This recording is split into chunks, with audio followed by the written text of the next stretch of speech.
Daily bread Bible facts ప్రేక్షకులకు నా హృదయపూర్వక వందనములు.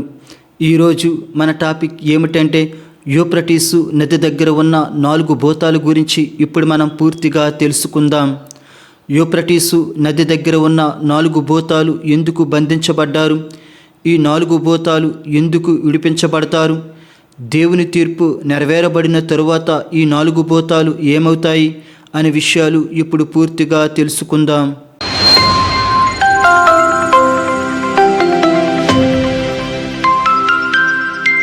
ప్రపంచ నదులలో యూఫ్రటీస్ నదికి ప్రకటన గ్రంథంలో అధిక ప్రాధాన్యత ఇవ్వబడింది.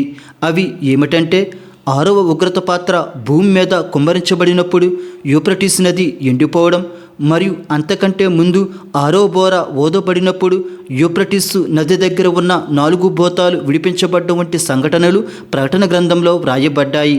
కానీ ఇప్పుడు ఈ వీడియోలో మాత్రం యూఫ్రటీసు నది దగ్గర బంధింపబడిన 4 భూతాల గురించి పూర్తిగా తెలుసుకుందాం. కావున ఈ వీడియోను చివరి వరకు వీక్షించి లైక్ చేసి సబ్స్క్రైబ్ చేసుకోగలరు. ప్రకటన గ్రంథము 9వ అధ్యాయము 13-14 వచనములు.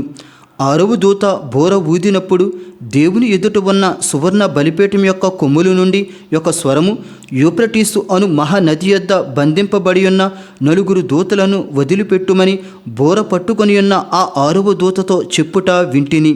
ఈ లేఖనం ప్రకారం 6వ దూత బోర ఊదినప్పుడు యూఫ్రటీసు నది దగ్గర బంధింపబడిన 4 దూతలు విడిపించబడ్డాయి. ఈ సంఘటన 7 ఏండ్ల శ్రమల కాలంలోని మొదటి అర్ధవారం చివరిలో, అనగా మొదటి 3.5 సంవత్సరముల చివరిలో జరుగుతుంది. ఈ లేఖనంలో బంధింపబడిన దూతలు అని వ్రాయబడింది, కానీ దెయ్యాలు, భూతాలు లేదా పడిపోయిన దూతలు అని వ్రాయబడలేదు. అయితే మనం మాత్రం ఈ 4 దూతలు దెయ్యాలు లేదా భూతాలు అని అంటున్నాము. ఎందుకంటే పరిశుద్ధమైన దేవదూతలను దేవుడు ఎప్పుడూ కూడా ఎన్నటికీ బంధించడు.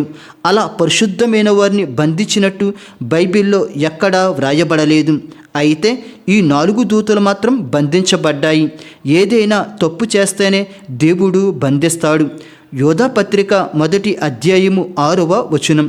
మరియు తమ ప్రధానత్వమును నిలుపుకొనక తమ నివాస స్థలమును విడిచిన దేవదూతలను మహాదినమున జరుగు తీర్పు వరకు కటిక చీకట్లో నిత్య పాశములతో ఆయన బంధించి భద్రము చేసెను.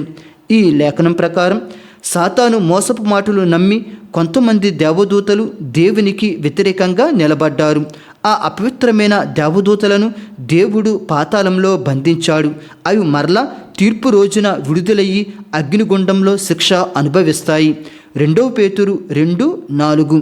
దేవదూతలు పాపము చేసినప్పుడు దేవుడు వారిని విడిచిపెట్టక పాతాళ లోకమందలి కటిక చీకటి గల బెలములోనికి తోసి తీర్పుకు కావలిలో ఉంచబడుటకు వారిని అప్పగించెను. ఈ లేఖనం ప్రకారం చూసిన పాపం చేసిన దేవదూతలను దేవుడు పాతాళంలో బంధించాడు. అవి తీర్పు వరకు పాతాళంలోనే ఉంటాయి. అయితే కొంతమంది పడిపోయిన దేవదూతలు భూమి మీద విడిచిపెట్టబడ్డాయి. ఈ భూమి మీద ఉన్నవి మానవుల దగ్గర సంచరిస్తూ ఉంటాయి. కానీ అందులో 4 దేవదూతలను మాత్రం యూఫ్రటీసు నది దగ్గర దేవుడు బంధించాడు. బంధింపబడిన ఈ 4 దేవదూతలు బహుశా ప్రధానమైనవి మరియు నాయకత్వం వహించినవి కావచ్చు, మరియు అధిక దుష్టత్వం కలిగి ఉండవచ్చు. అందుకే దేవుడు భూమి మీద ప్రత్యేకంగా వీటిని యూఫ్రటీసు నది దగ్గర బంధించాడు. ఇప్పుడు ఈ యూఫ్రటీస్ నది ఎక్కడ ఉందో తెలుసుకుందాం. యూఫ్రటీస్ నది ప్రస్తుత టర్కీ దేశ పర్వత ప్రాంతాల నుంచి ప్రారంభమయ్యి సిరియా దేశం గుండా ప్రయాణించి ఇరాక్ దేశంలో ప్రవేశించి అక్కడ టైగ్రిస్ నదితో కలిసి పర్షియన్ గల్ఫ్ సముద్రంలో కలిసిపోతుంది. యూఫ్రటీస్, టైగ్రిస్ నదులు ప్రక్కనే ఉంటాయి. దీనినే మెసొపొటేమియా ప్రాంతం అంటారు. అయితే యూఫ్రటీస్ నదితో పాటు మొత్తం 4 నదులను, ఏదెను తోటను తడుపుటకు దేవుడు వీటిని సృష్టించాడు. ఈ ఏదెను తోట ఇరాక్ దేశంలో ఉన్నది. అయితే యూఫ్రటీస్ నది సుమారు 2800 కిలోమీటర్లు ఉంటుంది. ఇరాక్, సిరియా, టర్కీ దేశాల గుండా ఈ నది ప్రవహిస్తుంది. ఇప్పుడు 2800 కిలోమీటర్ల యూఫ్రటీస్ నది పరిధిలోనే ఈ 4 భూతాలు ఉన్నాయి. అయితే ఈ 4 భూతాలు యూఫ్రటీస్ నది దగ్గర ఎక్కడ ఉంటాయో ఎగ్జాక్ట్ లొకేషన్ బైబిల్లో వ్రాయబడలేదు. ఎక్కడ బంధించాడు అనేది దేవునికి మాత్రమే తెలుసు. ఈ కాలపు శాస్త్రజ్ఞులకు మరియు మానవులకు ఎవరికీ తెలియదు. ఇప్పుడు యూఫ్రటీస్ నది దగ్గరే దేవుడు ఈ 4 భూతాలను ఎందుకు బంధించాడో తెలుసుకుందాం. ఆదికాండము 15వ అధ్యాయము 18 నుంచి 21 వచనాల ప్రకారం దేవుడు అబ్రహాముకు తన సంతతికి వాగ్దాన భూమిని ఇస్తానన్నాడు. ఆ వాగ్దాన భూమి సరిహద్దు యూఫ్రటీస్ నది వరకు ఉన్నది. ప్రస్తుతానికి ఇజ్రాయేలు దేశం యూఫ్రటీస్ నది వరకు సరిహద్దును కలిగి ఉండలేదు. యూఫ్రటీస్ నది సరిహద్దు వరకు ఇజ్రాయేలు దేశం వెళ్ళాలి అంటే ప్రక్కనే ఉన్న జోర్డాన్ దేశాన్ని మరియు ఇరాక్ దేశాన్ని ఆక్రమించుకోవాలి. వీటిని ఆక్రమించుకోవడం ప్రస్తుతానికి అసాధ్యం. కానీ ఇది యేసుక్రీస్తు 2వ రాకడలో నెరవేరబడుతుంది. ఏది ఏమైనా అబ్రహాముకు దేవుడిచ్చిన వాగ్దానం ప్రకారం యూఫ్రటీస్ నది అనేది ఇజ్రాయేలు దేశానికి సరిహద్దు ప్రాంతం. ఆ సరిహద్దు ప్రాంతంలోనే దేవుడు 4 భూతాలను బంధించాడు.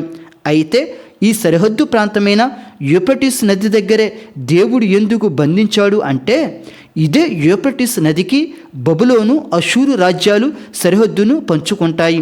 కావున యూఫ్రటీస్ నది అనేది దేవుని తీర్పు మరియు యుద్ధానికి మరియు శత్రువుల దండయాత్రకు ప్రతీకగా యూఫ్రటీస్ నదిని దేవుడు ఎంచుకున్నాడు.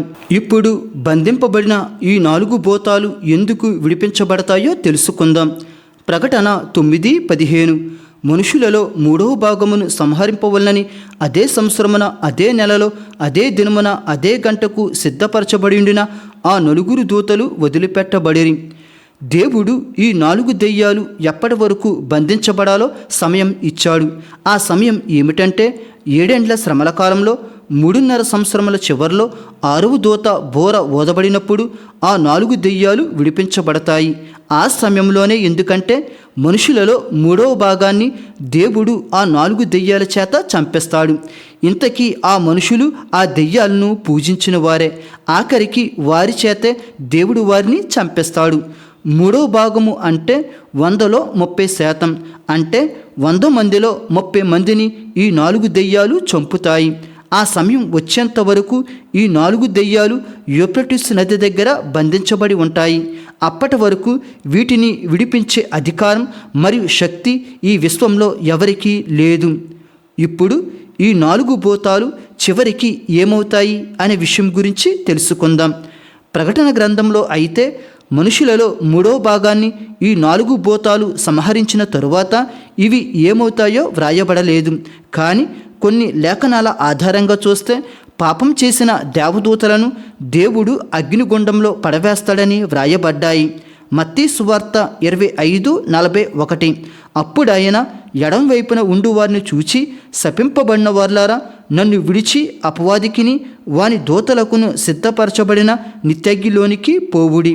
ఈ లేఖనం ప్రకారం దేవుడు సాతానుకు వాని దూతలకు అగ్నిగుండం ఏర్పాటు చేశాడు.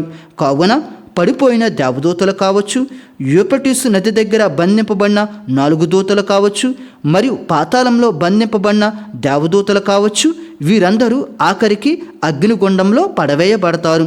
ప్రకటన 20:10లో మోసపరిచిన అపవాది అగ్నిగుండంలో పడవేయబడతాడు అని వ్రాయబడింది. కావున ఆ అపవాదితో పాటు వాని దేవదూతలు కూడా అగ్నిగుండంలో పడవేయబడతాయి. కావున యూఫ్రటీసు నది దగ్గర బంధింపబడిన ఈ 4 దెయ్యాలు 6వ బోర ఊదబడినప్పుడు దేవుని పనిని నెరవేర్చిన తరువాత అగ్నిగుండంలో పడవేయబడతాయి. దేవుడు మిమ్ములను, మీ కుటుంబములను దీవించునుగాక. ఆమేన్.